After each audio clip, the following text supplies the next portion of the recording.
The dangers of sports. Much of the world's entertainment is based around some form of sports. In the United States, we have football. In England and Africa and other countries, they have associated football, which is just soccer. In France, they have associated football as well, but they also have ballet. This is great. Sports is such a great way to connect the community and bring everybody together. It is also a great way to get out of the house and to get some exercise. However, what many people do not consider is what is a good age to start playing sports in order to avoid injuries. Injuries received at a young age can stay with you for the rest of your life, especially ones received from ballet. Ballet itself can destroy one's body even without injuring yourself if you start it too early. In this speech, I will be discussing the dangers of specifically starting dance or ballet too early and non-specifically starting any sport too early. Firstly, let's talk about lasting injuries.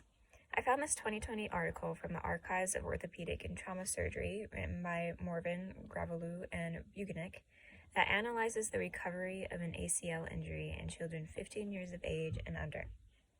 In this article, they discuss whether these children can make enough of a recovery to fully be able to compete at the level they were at before. In this research, they studied kids who had different kinds of ACL surgeries. The main study, however, was on the functional surgery and healing techniques. Out of the 217 children, only 42% of them were able to come back to a competitive level, and about 16% of the children re-injured themselves. 42% is very low, especially for young children. When you were a child, your body heals so much faster and more effectively than when you were older.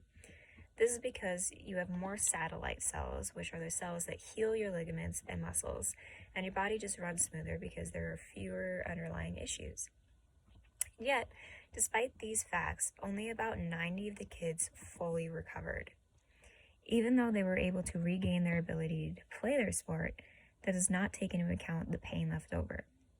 I was 17 years old when I had shoulder surgery. My injury was received from a ballet move that I did when I was about 13 years old. I am now 19, almost 20, and my shoulder still hurts me every day. It's not as bad as it was before the surgery, but it is enough to bother me on a regular basis. This is an injury that could only be fixed by surgery, and clearly, it has not worked. Therefore, I will have to live with this pain. It will never go away, and who is to say what the effects this will have on me when I'm older? It is a prospect that I, personally, am very frightened of. Now, let us go into why ballet is so dangerous. Ballet is all about technique. This technique is a big key into keeping the dancers from becoming injured. Many parents enroll their children into ballet when they're around 3 years old. This is not so great because the kiddos are so young, they do not have any concept of body awareness or much understanding of really anything healthy. This causes them to not be able to pick up any kind of technique, and they are performing the moves possibly very wrong. This is horrible on these kids' joints, muscles, ligaments, and their backs just in general. Their joints are not correctly lined up, causing rubbing of the bones or improper pulling on the muscles and ligaments. What is so bad about the improper pull on ligaments is that once they are pulled and stretched, they do not go back to what they were before. This can cause hypermobility and unstable joints, which will affect that person forever.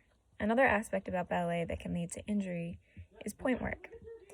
So for those of you who do not know what point is a pair of shoes that allows the wearer to go up and dance on their tiptoes. These shoes are made of wood, making them very hard, and they have a flat tip. Point is extremely dangerous for many different reasons.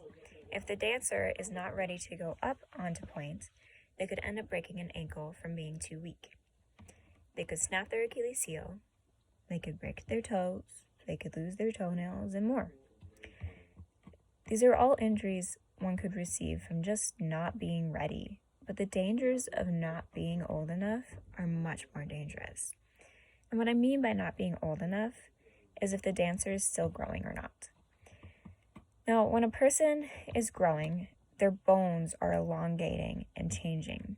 If you go on point while the bones in your feet are changing, you can end up damaging them a crazy amount.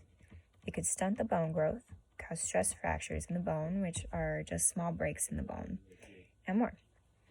I received this information from the 2015 Orthopedic Journal of Sports Medicine. So, what age should we start dancing and then progress on to point? When you start ballet, in order to not injure yourself, it will be around 8 years old. At this point in an 8-year-old's life, they are starting to remember things better and they are beginning to have a better body awareness.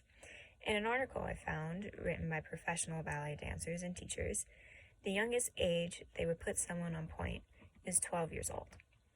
This is always the go-to age they will say if someone asks. This is from the 2009 Journal of Dance Medicine and Science, written by Weiss, Riss, and Grossman. Of course, this is not an exact science and will therefore vary depending on the child, but in a perfect world, the ages to start ballet and pointe without injuring yourself is around 8 and 12. Next, let us go on to other sports.